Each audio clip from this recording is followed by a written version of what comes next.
So,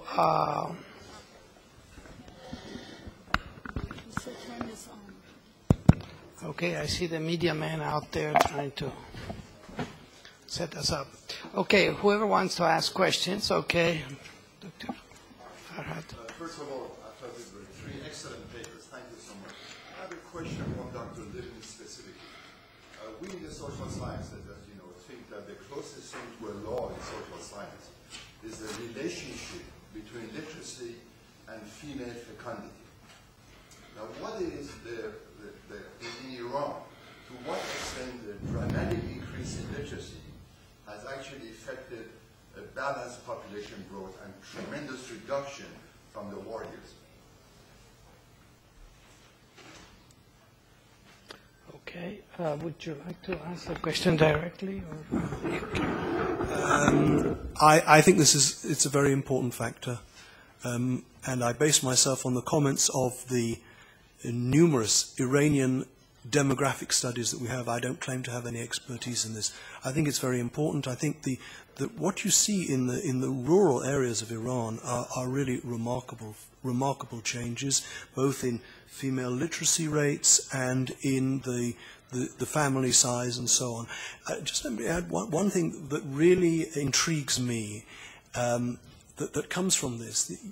You have Iranian women who are better educated than ever. In a very short period, there's been this tremendous increase in literacy rates amongst Iranian women, and a tremendous decline in family size, so that the younger mothers are now bringing up very often one child, and they're educated. And their mothers may have brought up many children and possibly not been educated. This, to me, is if you like, one would call it a revolutionary situation, except that there's no revolution. Yes.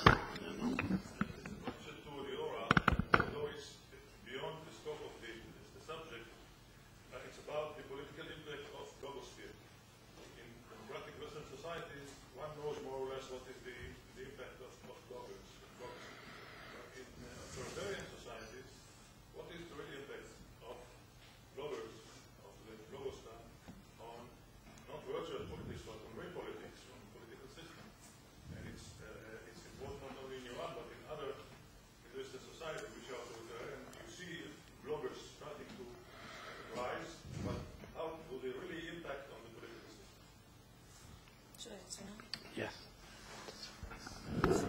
Well, there were many people who predicted a sort of revolution, but perhaps this predicament is too early. We are talking about a very new phenomenon. Nowadays we have presidents, also in the US and in Europe, launching blogs. We had the first president was actually Mahmoud Ahmadinejad, who launched his blog in 2006. So generally we can see that the blogosphere is also being institutionalized and internalized and used by the Iranian leadership itself.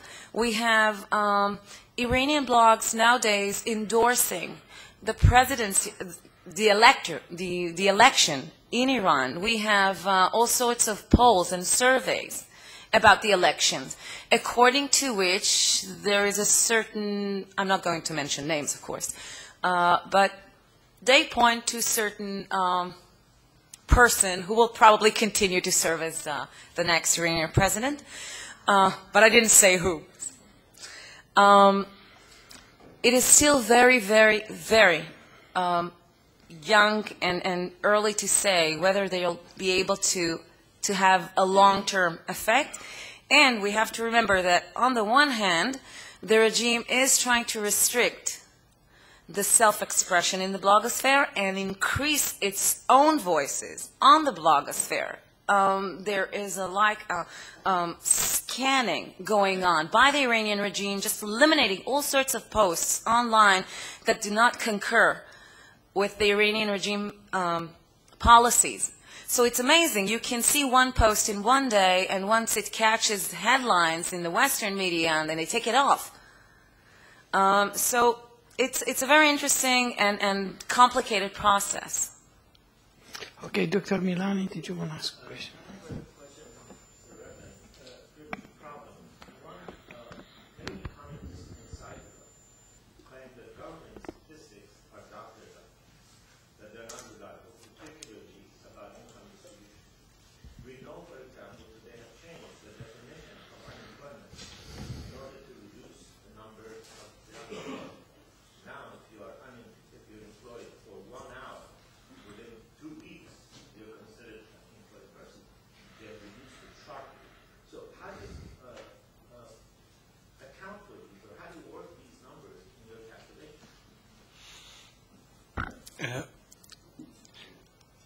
What you say is reflected in the work of economists outside Iran who have picked up quite well many of the problems. One of them I alluded to in my remarks. It gets quite technical, but it's a method that is used by statistical economists in other countries, and that is that if you don't have good income data, use consumption data. People, for tax reasons, don't always want to say what their income is, but they'd be quite happy to tell you that, look at that Mercedes-Benz that they bought. And it doesn't matter if they bought it with black money or anything else. What is important is the spending. I am aware, I have come across the unemployment definition data problem, and Iran is not the only country that applies to. I think I better be diplomatic and not mention any others. You have to do extraordinary, careful economic trickery to get around these problems and treat the results with caution. But if, as I try to do, I read what everybody is saying, including all sorts of émigré Iranian economists, it's possible carefully to make some statements. Yes. I would like to focus on the size of Iran. Iran is a country of 1,600,000 square kilometers. 48. And Tehran is one of the smallest capitals in the Middle East. Tel Aviv is larger than Tehran according to population of Israel, and Tehran according to population of Iran. And Paris is larger than Tehran. So I think we have to take into account the fact that access to internet is of course controlled by the state, but much more controlled by the fact we have not access to internet in 80% of the cities of Iran, except like phone, no DSL, for instance. And so the access to internet, the blogosphere in Iran, is widely a matter of fact, and Europe show up that very clearly, but it is implemented among a population of about 100,000 people. It's a lot. But the question is, how wide is this new phenomenon?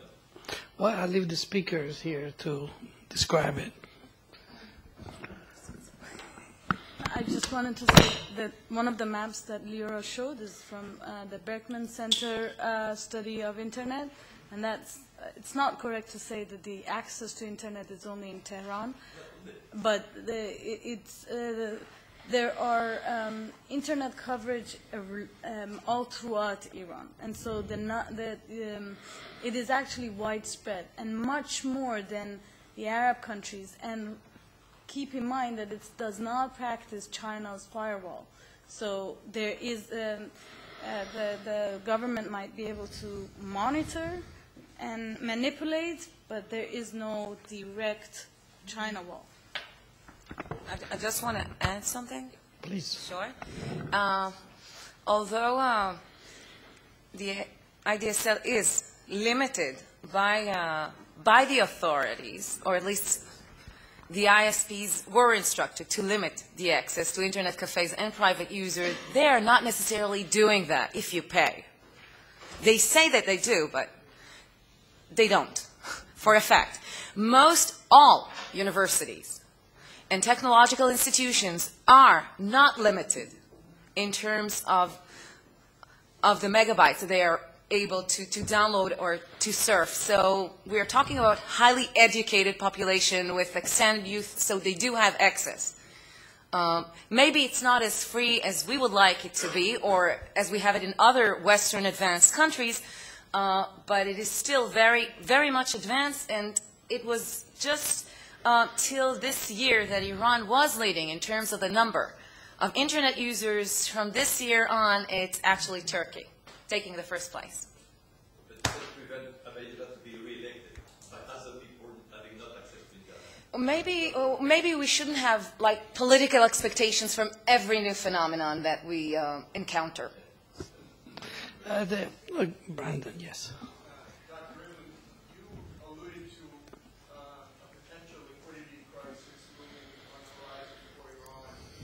There are current accounts deficits in 2012 and 2013. And you also mentioned the effectiveness of cutting Iran off from international capital markets.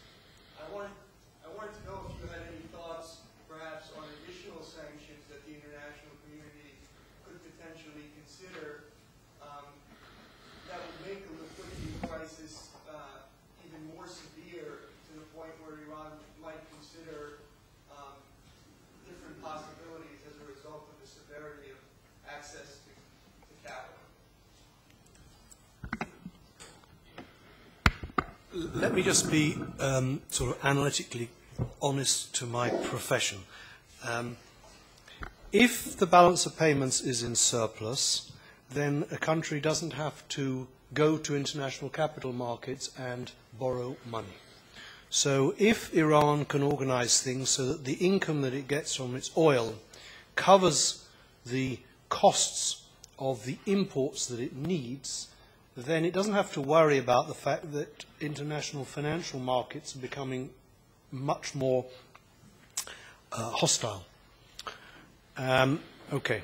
Now, then we take a different scenario in which this can't be done, either because the oil price is too low and doesn't yield enough revenue given the amount that Iran can export quantity-wise in oil, in which case it presumably has similar level of import needs which it cannot finance. That's the liquidity crisis, which would come about in that situation as a result of low oil prices. Now, if you move into sanctions, it's too easy. I mean, the country is just totally exposed to sanctions. And the irony is it's exposed on two fronts related to oil. Firstly, it needs to import refined petroleum products for about 60% of its needs. And if the rest of the world denied them, then they would be in extreme difficulty. If the rest of the world ceased to buy Iranian oil, the country would collapse. Okay, one more question, and I think we can cut it short. Yes, the gentleman over there. My question is to Yoba, and I'm in a way trying to challenge the point of departure of the previous question that was directed to you. Maybe actually the blogosphere, maybe it's wrong to expect the blogosphere to change politics. Maybe it's actually to the state in politics. Maybe actually it's a threat. And ironically, you could say the regime should actually encourage that. Because the more blogs you have, the less people who would actually be able to be active outside their homes or the chambers where they use the computers are. And that way you could actually have sort of a big body of sleepy people who are not really active out in the street, so they can write whatever they want on the web. They can say they're Ahmadinejad or what have you, and not being able to be actually active. Well, it wouldn't be correct to say that the blogosphere is not used for political purposes, because we see that Ahmadinejad is using his own blog to distribute his ideology and, of course, his own story. We see that the regime is endorsing religious blogs and also the Revolutionary Guards in order to post blogs on the blogosphere. We have different supporters. I don't want to repeat myself, but it is used for political purposes, not for the political purposes that perhaps we would like to see in Iran, like a revolutionary blogosphere on the internet. But what can we do? Sometimes different developments do not happen or collide with our own expectations everywhere. But it is used for political reasons, undoubtedly. Okay, well, thank you very much for your participation. Certainly.